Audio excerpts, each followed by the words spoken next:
Literally bought Disney less than a week ago.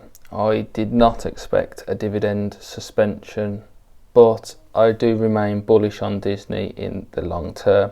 That being said, let's actually get into the video. I'm not actually that depressed. Let's go forward and have a little look at what's gone on.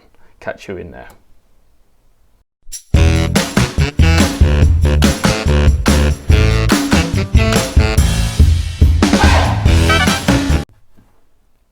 What's going on, Dividend Chasers? It's the Dividend Bloodhound here with another investing update, or in this case, investing news. And that is that it has recently been announced by the Disney CEO that they are cutting their dividend or suspending their dividend for the time being due to, you guessed it, the health crisis. And this is like probably not unexpected news for some people, but to me it came as a bit of a shock. Bearing in mind I bought a Disney share only a couple of days ago. I genuinely thought they'd have enough money to see themselves through. If you look at their figures, they have got they've got double figures in the billions, like over £10 billion cash to sit on, and they've also got a credit line of up to 17 billion as well. So this did come as a little bit of a surprise that they could easily afford to pay the dividend for this quarter. The quarter has been announced that it's only been suspended for this quarter so far to preserve cash, but I've came to my own conclusion, and based on some of my research that I've done looking out there, especially cite the Morningstar, that they actually don't feel comfortable in paying a dividend to us shareholders and investors when they've actually furloughed well over 120,000 of their staff. So they've got loads of staff at home not earning any money, and then they'd be paying money out to the shareholders. So that to me makes a little bit more sense, that the comfortable side of things from the management and the board is that they don't want to be paying investors when they're not paying their employees. That headline doesn't really sit that well, does it really? And that's not such a bad thing, to be fair. If at the end of the day it means that Disney is in a better place going forward, then that's absolutely fine by me. I mean, I only got the one share, and judging by the pre-market price has already dropped 2.5% before we open today. I think today could be a good time to look at buying it. It's a stock that, in my opinion, it's a buy and hold stock forever, so it could be a good opportunity to get involved today and potentially buy another share. Sorry about the format of this video. I'm very reactive because I've literally just found out about it at 9 o'clock this morning.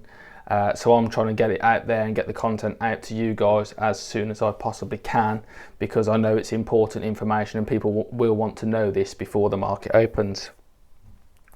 Now, what I will say is Disney are trying to maintain their moat. As I said, they are preserving cash and they have got a cash moat around them, but they have had an absolute walloping from not having their theme parks open all over the world. That is a significant amount of revenue that's still costing them money, but they aren't actually getting anything for it. They're having to maintain all the parks, but there's no money coming in at all because they are simply shut. A plus side to note is, though, that they are 18% up on the quarter to nearly $20 billion earned, which is good. That is up from quite a considerable amount, and Disney Plus is doing extremely well as well.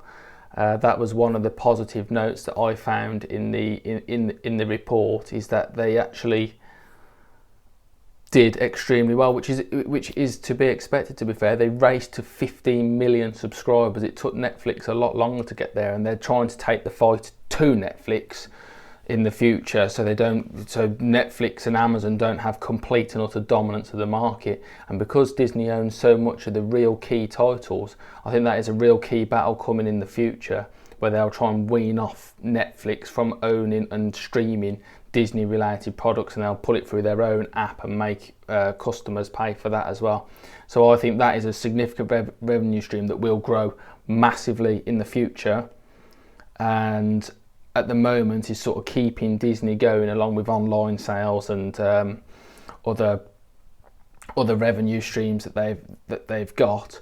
But let's focus on the future. When the theme parks do open again, when they can release films again, when people can go to the cinema again, Disney Plus will still be in the background pumping out the money for people being at home.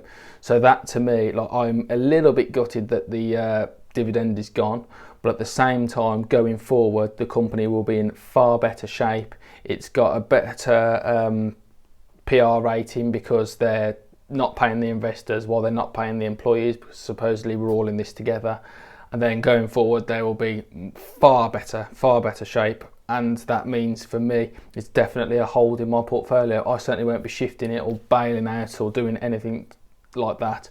I'll be holding it and potentially looking for more shares if I can, if the price stays at a reasonable rate, which I think it will. That being said, that's a quick update video for this for this morning for me. I just want to get it out there as quick as I can because it is hot and live news.